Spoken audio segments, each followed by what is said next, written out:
Diyan ka sa kwarto mo. Tignan mo yung Pilipino nyo.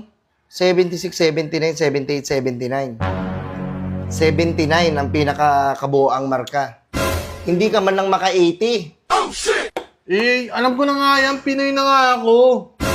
Kaya nga eh, baliwala na lang sa'yo porkit Pinoy ka? Yung Filipino subject na yan? Alam mo dati kung ano grade ko dito? 105, 108, 110. Uy, wala namang ganun eh, weh. Tatulungin ko si Lola. Tanungin mo si lola mo. Tatulungin ko si Tapos ang dami kong medalya. Tapos, ikaw dadali mo sa akin, sakit ng ulo. Susunod na ako, nak. Hindi ko alam kung kanino ka nagmana. Hindi ko napasa yung project dyan, napasa ng ulan. Oh, shit! Bakit napasa ng ulan? Kasi laro kayo ng laro. Wala kayong inato pag kundi laro kayo ng laro.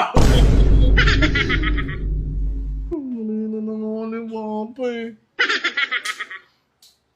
Pagod na ako sa'yo, Bon, ha? Pagod na ako magsabi-sabi sa'yo. Ayusin mo yung tiki-tiki mo sa akin, ha? Kaya na lang na pumunta dun sa may school, sabi ni Papa, pinapunta kayo ng teacher ko. Sasampalin ko yung teacher mo. Ba't ako papapuntahin doon? Dapat ginagawa dito sa bahay. Sige, papunta ako doon. Sa paglinisin mo dito, sa pagsayingin mo, paghugasin mo lahat. Katarantaduhan nyo na yan, ha? Ayaw din ni Papa pumunta, sinong pupunta dun? Yung ninong mo, papuntahin mo yung ninong mo doon. Ayoko dyan, wala akong time sa mga ganyan-ganyan. Kayo, gusto ko kayo, matuto kayong tumayo sa mga paa nyo. Yung hindi mo na kami kailangan. Oh, shit! Di ba? Kahit ikaw lang mag-isa, may bitaw ka. Hindi puro laro kasi ang inaatupag. Puro laro, wala nang ginagawa. Ay, agay. Agay. Mo, agay. Na-high blood ako sa'yo, Bon. Tapos yung values mo, ang tataas ang values. Ilan yung values mo dito? 86? 86. Ang galing, very good naman yung anak ko. Dumapa ka nga. Bakit?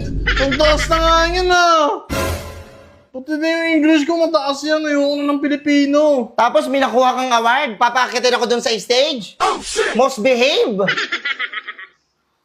Tahimik lang ako dun Anong pinakamatahimik ka ba sa buong mundo?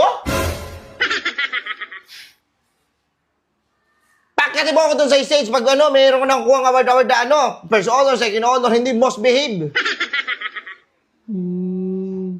Doon ang tahimik mo dito. Si ingay ka. Nakalim kita eh. Doon ka sa kwarto ba, hindi ka lalabas isang buwan. Makita mo lang hinahanap mo. Nalaro muna kami doon. O sige, maglaro ka. Paglaruan natin to.